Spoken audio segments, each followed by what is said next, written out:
Carl Torsmans presents a training video on correctional officers, training and expectations from the job on a national scale and vision.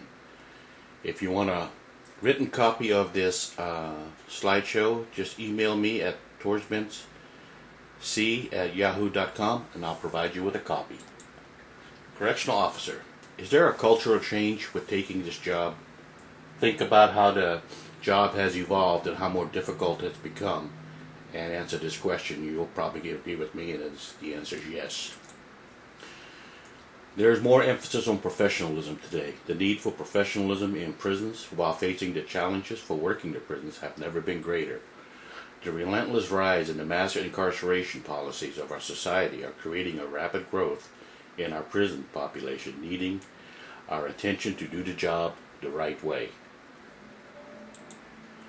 It is this persistent growth that causes me to encourage prison practitioners, prison officials, and policymakers to exchange ideas to implement better practices on the job.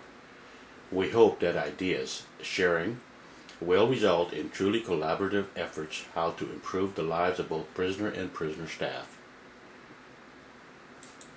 Correctional officers must recognize an increasing need for them to be properly trained because their position is increasingly more complex.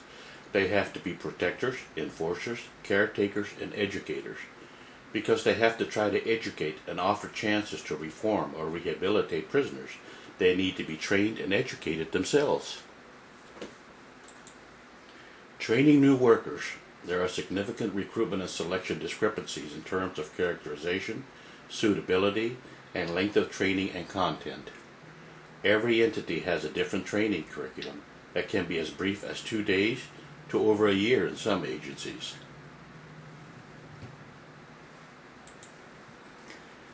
Criticism on the job. We should focus on the needs of the job in order to understand what is both sound and practical.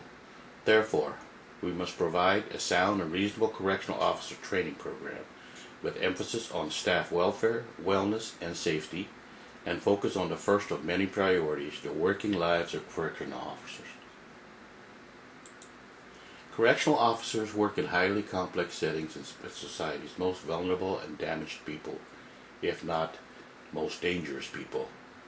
The potential of violence is always there. Unfortunately, and despite their central role in a day-to-day prison life, correctional officers are an occupational group whose skills and commitment have been undervalued and ignored by many.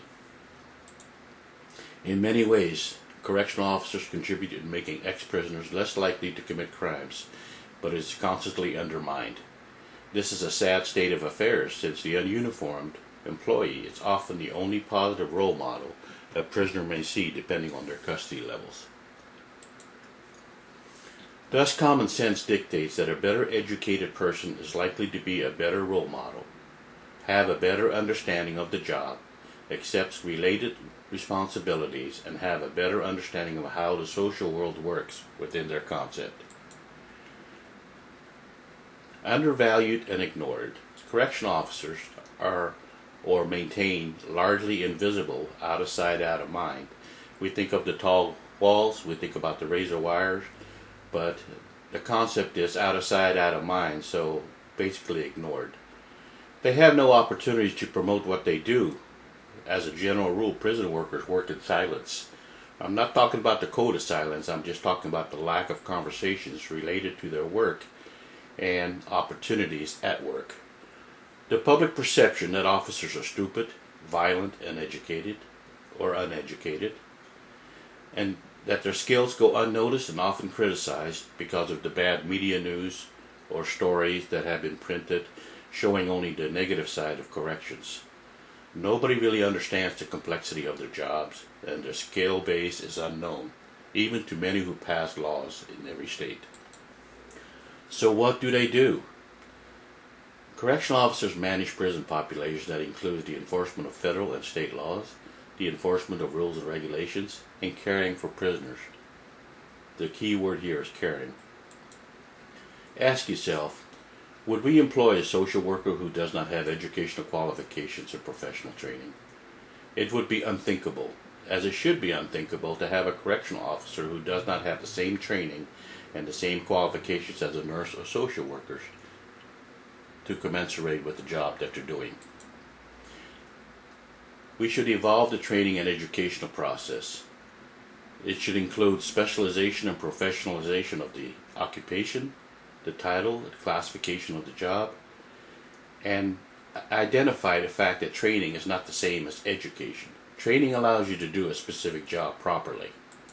However, education has a wider range of benefits because an educated person is a better informed person, in this case a correctional officer, with a better understanding of the job, and is more likely to be more tolerant, less racist, less sexist, and less homophobic. Giving correctional officers 8 weeks training, sometimes within a prison, and expecting them to do what they do and how to do it is really quite wrong and unreasonable expectation. Correctional officers require complex oral skills, negotiating skills, a knowledge of psychology, and a knowledge of criminal justice. More emphasis should be placed on both training and education to make ends meet.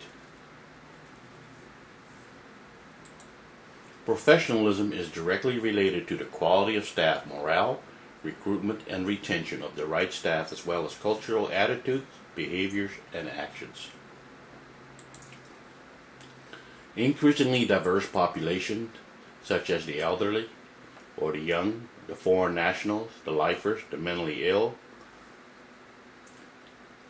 has created a complexity in the job skills that needs to be enhanced with education. The increased emphasis on training should be on treatment. For example, there is development of new programs within the prison systems that are related to sex offenders and other special needs populations, and focus on rehabilitation so that the offender can become a law-abiding, productive citizen again. Increasing requirements on the part of the correction officer to be knowledgeable about prison law, prison rights, decency agency or agenda, prisoner needs, and special populations, etc. All this while the budgets are being cut and the programs unlimited, creating self-help groups and independent efforts to learn by the prisoners rather than the system. So are we talking about continuing education for correctional officers? Educated correctional officers show that intolerance, prejudice, and discrimination falls as education levels rise. So the answer may be in the middle, and that people with secondary school qualifications are more tolerant than those without qualifications, and people with a degree level qualification are more tolerant than those with no such qualifications.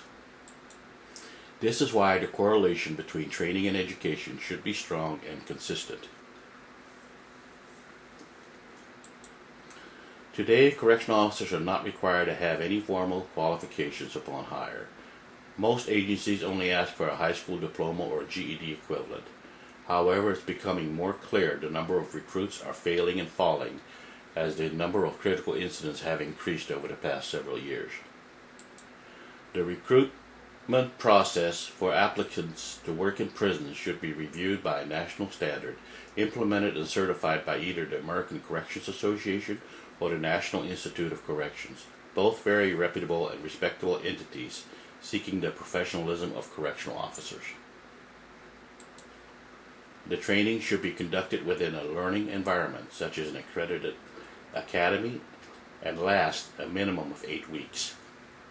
It should include classroom exercises with educated and well-trained senior officers shadowing all discussion groups and some physical work in control and restraint techniques. It should include cultural sensitivity. Officers who are working directly with special needs adults or juveniles should be required to take an additional week's training course consisting of protection rights and needs, understanding and working with children and special needs offenders in custody, mental health and suicide awareness, substance misuse, vulnerability assessments, training, planning, and resettlement, and managing difficult behaviors. Is 8 weeks enough? Numerous agencies and individuals have argued that the training period should also be larger and longer. You must ask this question: in what profession would 8 weeks training and minimal supervision be sufficient to fit the role that involves caring for some of the most vulnerable and troubled members of our society, our prisoners. One officer says, "It's ridiculous. I worked in a factory before, and 8 weeks later I'm looking after murderers and rapists and people that want to kill themselves." Another officer said, "The job keeps changing. They want us to do more and more with more and more prisoners, but the basic training stays the same. Multitasking is killing us." What if every correctional officer accepts the challenge to complete a 2-year continuing education course related to prison work before being eligible for promotion? What if every correctional officer that completes their probationary period successfully undertakes a competency course at the Staff Academy? Applicants must have the entrance qualification for higher education before taking the test. The first year comprises of 4 weeks at the Staff Academy and local college, followed by practical work with close supervision and guidance for 26 weeks, with 2 study days weekly. In the second year, there's another 26 weeks of academic work, followed by 6 weeks of working as a correctional officer with a FTO or a field training officer or selected senior officer chosen to be a mentor. To qualify for promotions, the correctional officer must pass the required competency standards or a series of exams satisfactorily, completing after each placement and project work. Officers continue to undertake further modules of training after 2 years in the past, on post, or as a promotion or change of responsibilities. Most prisons also organize local in-house training.